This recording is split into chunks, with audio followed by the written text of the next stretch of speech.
ہمارے محلے کا ایک آدمی 40 سال کی عمر میں فوت ہو گیا۔ جب قبر میں اتارنے لگے تو امام صاحب نے دیکھا کہ اس کا دایاں کندھا چمک رہا تھا جیسے نور نکل رہا ہو۔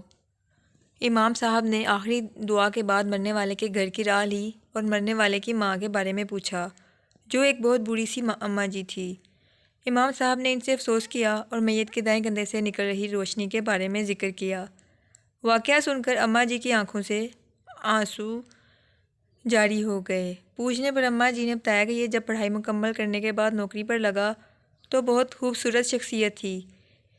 اس کی لوگ رشتے لے کر آتے اور یہ انکار کر دیتا۔ وجہ یہ بتاتا کہ اماں، میں کسی امیر نہیں بلکہ غریب لڑکی سے شادی کروں گا۔ امیر لڑکیوں کی شادی ہو ہی جاتی ہے، غریب کو لوگ نہیں پوچھتے۔ اس کی ضد مان کر میں خاموش ہو جاتی۔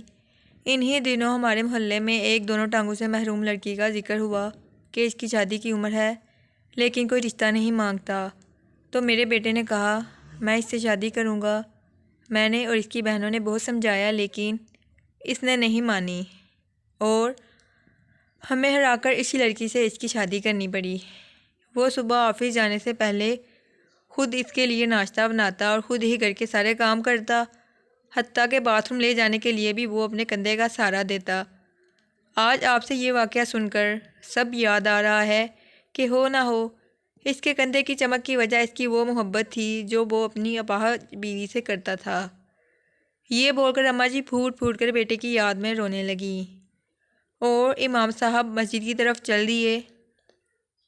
اگلے روز نماز جمعہ کے خطبہ میں امام صاحب نے یہ واقعہ سنایا اور کہا کاش اس جوان کی طرح ہم سب ضرورت مند اور کمزوروں کا سہارا بنیں تاکہ دنیا میں ان کی ضرورت کو پورا کریں اور مرنے کے بعد اللہ ہمیں اپنی رحمت سے نوازے۔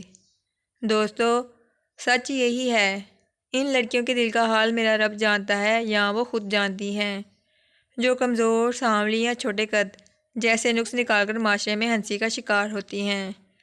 اگر سمجھ سکو تو کبھی بھی امیری اور خوبصورتی کو نہ دیکھو، بلکہ کسی ایسی لڑکی سے شادی کرو جو توقع بھی نہیں کر سکے کہ آپ اس سے شادی کرو گے، پھر آپ کو اللہ بھی ایسے نوازے گا کہ جس کی آپ توقع بھی نہیں کر سکو۔